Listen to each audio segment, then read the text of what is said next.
इतना बेईमान, इतना सुंदर भगवान के नाम का सुमिरन छोड़कर संसार के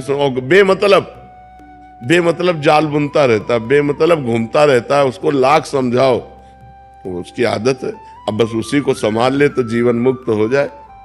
बंधन और मोक्ष का कारण मन ही है।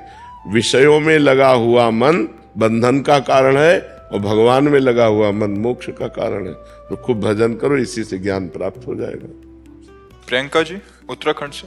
राधे राधे गुरुजी, राधे राधे। महाराज जी, कंफ्यूजन को मतलब संशय को दूर करने का सही तरीका क्या है? सत्संग, शास्त्र स्वाध्याय।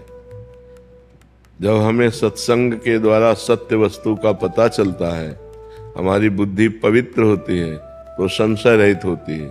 जब शास्त्र स्वाध्याय करते हैं, हमारे को ज्ञान होता है धर्म क्या है, अधर्म क्या है, उन्नति के लिए कौन से आचरण चाहिए, अवनति कराने वाले कौन से आचरण है, कौन से आचरण स्वर्ग ले जाते हैं, कौन से आचरण नरक ले जाते हैं, कौन से आचरण भगवत प्राप्ति कराते हैं, तो हमारी बुद्धि पवित्र होती है। तो जब हमारा अध्यात्म में निर्णय ठीक निकालने वाली बुद्धि हो जाती है तो व्यवहार में तो ठीक निकाल ही देगी। तो हमें चाहिए कि पहले हमें अपनी बुद्धि को पावन करना चाहिए। शास्त्र स्वाध्याय, नाम जप और सत्संग के द्वारा तभी हमारी बुद्धि संशय शून्य होगी। तभी होए सब संशय भंगा, जब बहुकाल करिए सत्संगा।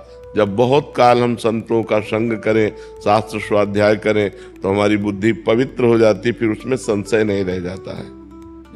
राजी, जब हम भगवान के आगे बैठते हैं, जब हमारा मन बहुत परेशान होता है, हमें कुछ समझ में नहीं आता और जब हम आंसू भी आते हैं, हम रो भी रहे होते हैं, लेकिन उस वक्त ऐसा मन होता है कि कहीं से कोई भगवान के दूत आ जाए, या अपने मन को कैसे समझाएं कि उस पल में हम मजबूत बन जाए, कमजोर न फील। नाम जप, जितना नाम जप करोगे तुम्हें किसी से सहयोग मांगने की जरूरत नहीं, आपके हृदय में खुद बल होगा।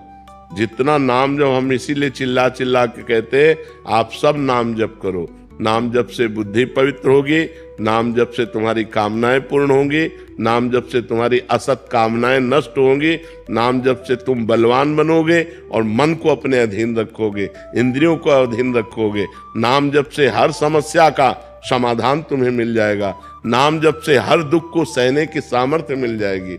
नाम जप में बहुत सामर्थ्य है, इसलिए निरंतर नाम जप करो। हर प्रश्न का उत्तर नाम जप है। नाम जप नहीं है तो जीवन में कुछ नहीं है। कोई प्रार्थना तुम्हारी नहीं सुनी जाएगी यदि नाम जप नहीं है। ध्यान रखना, नाम जप नहीं है तो प्रार्थना भी नहीं पहुंचेगी, और नाम जप है आर्त भाव से पुकारा तो सब बात बन जाएगी। आलोक भारद्वाज जी। राधे राधे महाराज जी। राधे राधे महाराज जी। महाराज जी, आप कह रहे हैं कि राधा रानी की कृपा से 1 वर्ष से आपका सत्संग सुन रहा हूँ। महाराज जी, आप आंखों से देख नहीं पाते तो कह रहे हैं कि मुझे भगवान के दर्शन कैसे होंगे, मुझे तो दिखाई नहीं देता। इन आंखों की जरूरत भी नहीं है। भगवान इन आंखों से दिखाई भी नहीं देते। इन आंखों से केवल माया देखी जा सकती है। 3 गुणों से रचित जो माया है, केवल माया देखी जा सकती है, मायापति को नहीं। मायापति को देखने के लिए दिव्य दृष्टि होती है और वो अंदर में होती है। तो जिस दिन भगवान तुम्हें दर्शन देना चाहेंगे, उस दिन अंदर की दृष्टि खोल देंगे, भगवान का साक्षात्कार हो जाएगा। इन बाह्य दृष्टि से तो भगवान को देखा भी नहीं जा सकता है। तो सर्वत्र कोई कण ऐसा नहीं जहां भगवान ना हो। हम भला देख पाते हैं क्या? नेत्रवान होते हुए भी अंधे हैं। केवल माया का रचा हुआ शरीर, माया का रचा हुआ संसार देख पाते हैं। तो भगवान को देखने के लिए जो दिव्य नेत्र चाहिए, वो कभी अंधे हो ही नहीं सकते, वो अंदर विराजमान है। नाम जप करो, भगवान तुम्हारे भाव में आकर तुम्हें दर्शन दे देंगे। अभी आप जो सोचते हैं वो झांकी अंदर देख पाते हैं कि नहीं? कोई न कोई, भले संसार की हो। हमारे जैसे कोई मन की चीज हो तो वो, हाँ, तो मन की आंखों से तुम देख लेते हो ना। हाँ, मन की चीज आ जाती है। हाँ, जैसे कोई आप कल्पना कर रहे हो, तो आप मान लो कि महाराज जी कैसे हैं, आपने कल्पना की, तो आपके अंदर आई झांकी कि नहीं आई? लेकिन हाँ, इमेजिन हो जाएगा, एक समझ में। जैसे हम आपके सामने बैठे हैं, आप भावना करो कि सुना है ना कि वो कैसे हैं, तो आप कल्पना कर सकते हो कि वो कैसे हैं। तो आपके मानस पटल पर वो झांकी आ जाएगी जैसी आपने कल्पना की। हाँ, आ जाएगी ना।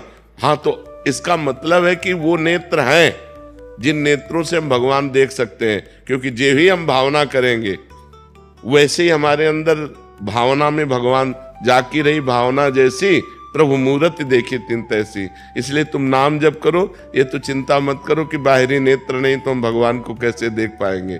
अंदर के भगवान तो तुम्हारे अंदर बैठे हुए हैं, जिस दिन कृपा करेंगे अंदर ही मिल जाएंगे, तुम्हें चिंता नहीं करनी, ठीक है।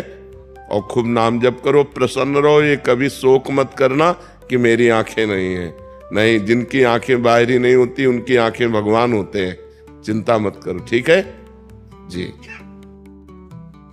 टीना जी जोधपुर से। राधे राधे महाराज जी। महाराज जी, हम जो भी नया कार्य करते हैं उसमें हमें विफलता ही मिल रही है, तो क्या ये एक समय का फेर है या थोड़े समय के लिए नया कार्य रोक देना चाहिए ऐसे? नहीं, पूर्व में हमारा प्रारब्ध जो है वो अशुभ जोरदार है, इसलिए हमको सफलता नहीं प्राप्त हो पा रही। जैसे हमारे दो प्रकार के कर्मों से शरीर बना हुआ है, शुभ कर्म मतलब पुण्य, अशुभ कर्म मतलब पाप। जब हमको दंड भुगताया जाएगा तो विपत्ति, असफलता, पराजय, तिरस्कार, अपमान, निंदा ये हमको मिलेंगे, क्योंकि इन्हीं के द्वारा दुख हमें प्राप्त होता है। और जब हमारे पुण्यों का नंबर आएगा तो सफलता, सम्मान, प्रशंसा, सत्कार ये हमको प्राप्त होंगे। तो हमें धैर्य रखना चाहिए, कार्य को रोकना नहीं है, कार्य को हमें करते रहना है। हम एक दिन विजय को प्राप्त होंगे, क्योंकि वो पाप कर्म बराबर थोड़ी बना रहेगा, वो भुगता के खत्म हो जाएगा। अच्छा, उसको जल्दी नष्ट करने के लिए नाम जप करो, भगवान का नाम जप करते हैं, एक नियम लेकर के नाम जप करो। वो काउंटर चला है आजकल नया, तो एक गिनती रखो, 10,000 नाम, 20,000 नाम, 50,000 नाम, रोज नाम जप करो, भगवान से प्रार्थना करो, पूर्व प्रारब्ध क्षय होगा, हर कार्य में सफलता मिलती चली जाएगी। और कोई भी कार्य करने के लिए भगवान का सुमिरन करना अत्यंत आवश्यक है। हनुमान जी लंका में जब प्रवेश हुए तो कैसे प्रवेश हुए? भगवान का सुमिरन करते हुए। प्रविश नगर की जय सब काजा, हृदय राख कौशलपुर राजा। भगवान का हृदय में चिंतन है तो विजय ही विजय है। भगवान का चिंतन करो, कभी गलत आचरण मत करो और नाम जप करो, आज नहीं तो कल सफलता जरूर प्राप्त होगी। आशा गोस्वामी जी बरसाना से। राधे राधे महाराज जी। महाराज जी, जब भी मेरे ऊपर कोई परेशानी आती है, श्री जी मेरे साथ रहती है, मुझे पूरा पक्का भरोसा होता है कि मेरे साथ कुछ गलत नहीं होगा, लेकिन कुछ समय बाद कभी कभी कुछ बात पे भरोसा टूट जाता है महाराज जी। ऐसे में टेंशन होने लग जाती है, मेरे साथ ऐसा क्यों हुआ, क्यों होता है महाराज? राधा नाम जप करो, अधिक से अधिक राधा नाम जप करो, तो हमारी जब बुद्धि पवित्र होगी तो संशय नहीं होगा। थोड़ी बुद्धि मलिन है तो उसी में संशय उत्पन्न हो जाता है, और नहीं तो भरोसा करो, लाडली जी तो परम कृपालु हैं, परम दयालु हैं। कृपालुता दयालुता की समुद्र हैं स्वामिनी जी, और आप उनकी सखी हैं। मान लो उनकी गोस्वामी परिकर से हैं तो आप उनकी सखी हैं, फिर चिंता क्या करना। और देखो, ये बात हमको दिमाग में रखनी है कि जैसे दिन आया है तो रात्रि आएगी पक्का, ऐसे सुख आया है तो दुख आएगा। ये संसार में हमारा जन्म हुआ है तो यहाँ सुख दुख से संघर्ष झेलना पड़ेगा। भगवान का अवतार हुआ तब सुख दुख झेलना पड़ा, अपने तो मनुष्य है। सोचो, जिनका सुबह राज्याभिषेक होने वाला चक्रवर्ती सम्राट पद पे, सामय के 14 वर्ष का वनवास दे दिया गया, नंगे पैर, तपस्वी भेष, किसी नगर में नहीं जाना, जंगल में वास करना। सोचो, जो राजकुमार जहाँ सुंदर कोमल गद्दे बिछे हैं वहां चरण रखते हैं राम जी, वही सिया जी, वही लक्ष्मण जी, कंक्रीट कांटों से भरे हुए जंगल में 14 वर्ष व्यतीत करने के लिए। तो ये भगवान ने अवतार लेकर के हमको दिखाया कि जब हम भगवान होकर के बराबर सुखमय जीवन व्यतीत नहीं कर सके तो तुम इंसान होके कैसे व्यतीत कर सकते।